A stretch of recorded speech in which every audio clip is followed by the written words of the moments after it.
రమేశ్వరరావు గారు, ఇందాక మీరు అన్నారు హై రైజ్ అపార్ట్మెంట్స్లో యూడిఎస్ వల్ల కూడా కొంతమంది వెనక్కి వెళ్తూ ఉన్నారు, అందుకే హై రైజ్ అపార్ట్మెంట్స్కి డిమాండ్ పడిపోతూ ఉందంటున్నారు.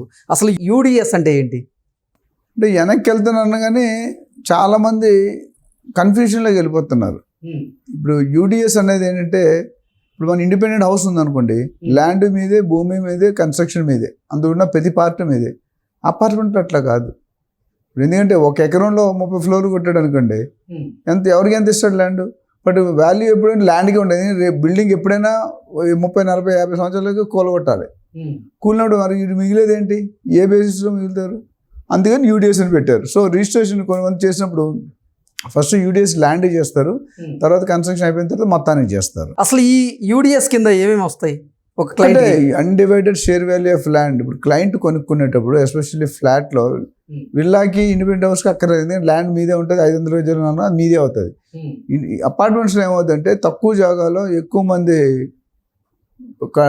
పెట్టారు అంటే కన్స్ట్రక్షన్ ఎక్కువ చేస్తారు. కాబట్టి ఆ ఉన్న సింపుల్ ఎగ్జాంపుల్ చెప్తాను. సపోజ్ ఒక 1000 గజాల్లో మీరు కడుతున్నారు, 1000 గజాల్లో 20 ఫ్లాట్లు కట్టారు. ఓకే.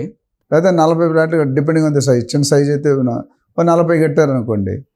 సో 1000 డివైడెడ్ బై 40 ఎంత అయింది? 25 గజాలు. అంటే మీకు మీ వాల్యూ 25 యార్డ్స్. రేపు పొద్దుట ఆఫ్టర్ 70 ఇయర్స్, ఆఫ్టర్ 60 ఇయర్స్ అది కూలగొడితే అప్పుడుకున్న ల్యాండ్ వాల్యూ మీకు 25 యార్డ్స్ కలుగుతుంది. ఈ రోజు ఇక్కడ 2 లక్షలు అనుకోండి, అప్పుడు 4 లక్షలు అవ్వచ్చు, 5 లక్షలు అవ్వచ్చు. ఎంత డబ్బు అంటే 10 times 20 times పెరిగిపోద్ది. ఆ రోజు ఆ ప్రాపర్టీ వాల్యూ అంతని నిర్ధారించుకుంటాం, అంతకు తప్ప యూడిఎస్ అనేది మనం బతుకుండగా అది యూజ్ చేసే, మన ఫస్ట్ జనరేషన్, థర్డ్ జనరేషన్లో యూజ్ అవుతుంది. ఓకే. సో కానీ మార్కెటింగ్ యూనిక్ సెల్లింగ్ పాయింట్. అంటే అదే అపార్ట్మెంట్ కానీ లేదా అదే హై రైజ్ అపార్ట్మెంట్స్ కానీ శిథిలావస్థకి కనుక వచ్చినాయి అనుకోండి, శిథిలావస్థకి వస్తే అప్పుడు యూడిఎస్ని మనం ఎలా ఉపయోగించుకోవాలి? అసలు ఈ యూడిఎస్ మనకి ఎలా ఉపయోగకరంగా ఉంటుంది? ఇప్పుడు మనం ఫ్లాట్ కొనుక్కున్నాడు, 2 కోట్లు కొనుక్కున్నాం. ఫర్ ఎగ్జాంపుల్ ఇప్పుడు గచ్చిబౌలిలో 3 bedroom ఫ్లాట్ 2 కోట్లు కొనుక్కున్నారు. సో 60-70 సంవత్సరాలు అయిపోయింది. అయినప్పుడు బిల్డింగ్ కూలగొట్టే పరిస్థితి వచ్చింది. కూలగొట్టాలి. ఎంతమంది ఓనర్? 40. ఇందాక మనం చెప్పిన ఎగ్జాంపుల్లో 40 ఓనర్స్ ఉన్నారు. డబ్బులు ఎవరు పెట్టాలి? బయటోడైతే ఇవ్వడు కదా. సో ఈ 40 మంది ఎలాగ ఇవ్వాలి? బిఏ బేసిస్లో ఇవ్వాలి. సో దాని ల్యాండ్ ఒకటి ఉంటుంది, కన్స్ట్రక్షన్ ఉంటుంది.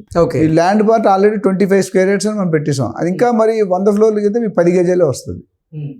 కానీ అప్పుడు ఆ 10 గజాల్లో వాల్యూ ఎక్కువ ఉంటుంది. తెల్లాపూర్లో 20 years బ్యాక్ 30 లక్షలు ఉంటుంది, ఇప్పుడు 50-60 కోట్లు చెప్తున్నారు. Where is 30 lakhs, where is 40-50 crores. Okay. అంటే హై రైజ్ అపార్ట్మెంట్స్ ఉన్న దగ్గర మనకి స్క్వేర్ యార్డ్స్ తక్కువ ఉన్నప్పటికీ భవిష్యత్తులో డిమాండ్ అయితే ఉండే అవకాశం ఉందంటారా? ఉంటుంది. బట్ ఏంటంటే అది మన ఇప్పుడు మీరు నేను జనరేషన్ కొనుక్కుంటే మన జనరేషన్ ఉపయోగపడదు, మన నెక్స్ట్ జనరేషన్ కూడా ఉపయోగపడదు. ఆ నెక్స్ట్ జనరేషన్ రావచ్చు. ఎందుకంటే యావరేజ్ మనిషి లైఫ్ 60 to 70 years. ఇప్పుడున్న 100 సంవత్సరాలు ఎవడు బతికంటే అదృష్టవంతుడు. 60 సంవత్సరాలు 70 ఎవడ ఏమనుకుంటారంటే ఏ రోగం లేకుంటే బతికినంతకాలం బతకాలి, చచ్చిపోతే బెటర్ అన్న స్టేజ్. ఫుడ్ కానీ కల్చర్ కానీ ఏదైనా. సో 60 సంవత్సరాలు అనేది ఒక మనిషి 2 generations వెళ్తే 100 సంవత్సరాలు అయిపోయింది. అంతే కదా. ఒక జనరేషన్కి వచ్చినా 20-30 సంవత్సరాలు తేడా. సో థర్డ్ జనరేషన్కి అది పనికొస్తుంది. ఈ ఫస్ట్ 2 generations పనికిరాదు. బట్ స్టిల్ వీఆర్ సిస్టమ్ అట్లా బిల్డ్ చేశారు. అట్లానే కొన్ని ఎమ్యూనిటీస్ మనం డబ్బులు కడతాం, మనం వాడుకోం. మీరు వాడినా వాడకపోయినా, ఇప్పుడు నేను క్లబ్లో మెంబర్షిప్, సెకండ్ క్లబ్లో మెంబర్షిప్, మీరు వెళ్ళిపోయిన నెలకి ఇంత బిల్లు వేస్తాడు, వెళ్తే తినడానికి ఎక్స్ట్రా వేస్తాడు. మెయింటెనెన్స్ ఆ స్టాండర్డ్ అది. 30 సంవత్సరాలు వెయిటింగ్ లిస్ట్. సో అలా గేటెడ్ కమ్యూనిటీలో కూడా నువ్వు మెట్లు వాడట్లేదు, లిఫ్ట్ వాడట్లేదు. కొంతమంది నేను లిఫ్ట్ వాడను, మెట్లు వాడను అంటాడు. 3వ ఫ్లోర్ నువ్వు వాడిపోయిన డబ్బులు కట్టాలి. టోటల్ ఖర్చు ఎంత? సెక్యూరిటీకి, లిఫ్ట్కి, పవర్కి, లైట్కి ఎంత ఖర్చు ఎంత ఇస్తారు? Divide by number of flats చేసేస్తారు. సో నువ్వు వాడుతున్నావా, నువ్వు అమెరికాలో ఉన్నావా, ఫ్లాట్ కొన్నావు, కొన్న నీ భాగం నువ్వు కట్టాలి. అందుకని ఎప్పటి కొనుక్కున్నాడు లాస్ట్ టైం మాట్లాడు రీసేల్ ఫ్లాట్లు ప్రాబ్లం ఏమంటే సొసైటీ సర్టిఫికేట్ అవ్వదు. ఇప్పుడు మీరు కొనుక్కొని అమెరికాలో వెళ్ళిపోయారు, ఇన్వెస్ట్మెంట్ కొనుక్కున్నారు, 20 సంవత్సరాలు రాలేదు, మెయింటెనెన్స్ కట్టట్లేదు. సంవత్సరానికి 5,000 మెయింటెనెన్స్, నెలకి సంవత్సరానికి 60,000, 20 సంవత్సరాలు 12 లక్షలు. అది ఎవరు కట్టాలి? అదేనా అమ్మనివ్వరు. సో ఎన్ఓసి తీసుకోవాలి సొసైటీ నుండి. గేటెడ్గా ఉంటుంటే సొసైటీ నుండి నో అబ్జెక్షన్, మాకు అన్ని డ్యూస్ కట్టేసి నో డ్యూస్, నో సొసైటీ, అవి నో అబ్జెక్షన్ తీసుకుంటేనే మీరు సెల్ చేస్తారు. లేకపోతే ఆ ఫ్లాట్లోకి రానివ్వండి. కొత్తగా నువ్వు కామ్గా కొనేసుకున్నావు అనుకో, మీరు కట్టతారా లేకపోతే ఓనర్తో కట్టిస్తారా?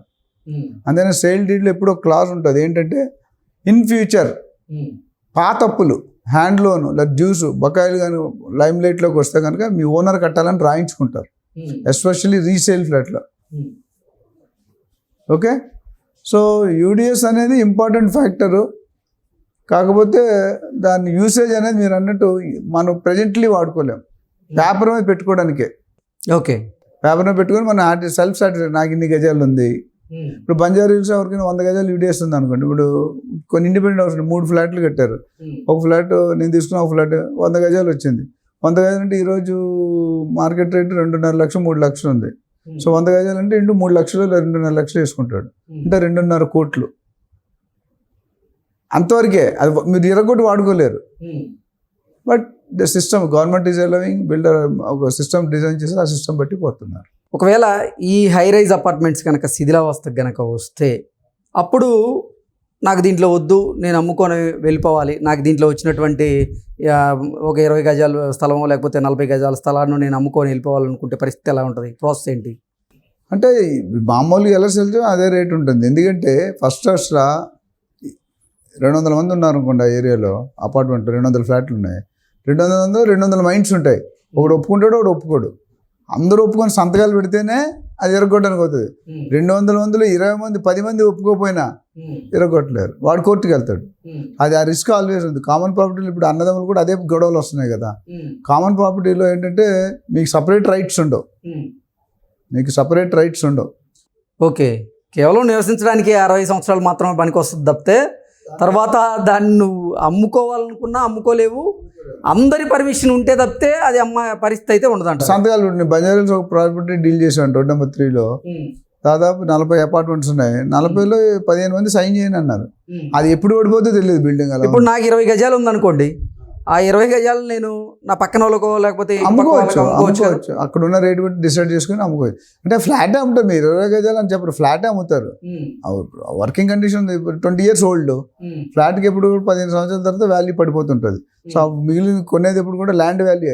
ఇప్పుడు ఇక్కడ మన పక్కనే దగ్గరలో గుడి దగ్గర ఒక అపార్ట్మెంట్ ఉంది, 1200 square feet. కానీ ఆ పాత టైంలో అది 50 గజాలు వచ్చింది. ఇప్పుడు గజం 2 లక్షలు వేసుకున్నా ₹1 కోటి, ఆయన 50 లక్షలకి అమ్మేస్తాను అంటున్నాడు. ఇది వాల్యూ అవ్వదు కదా, చెప్పుకోవడానికి బాగుంది.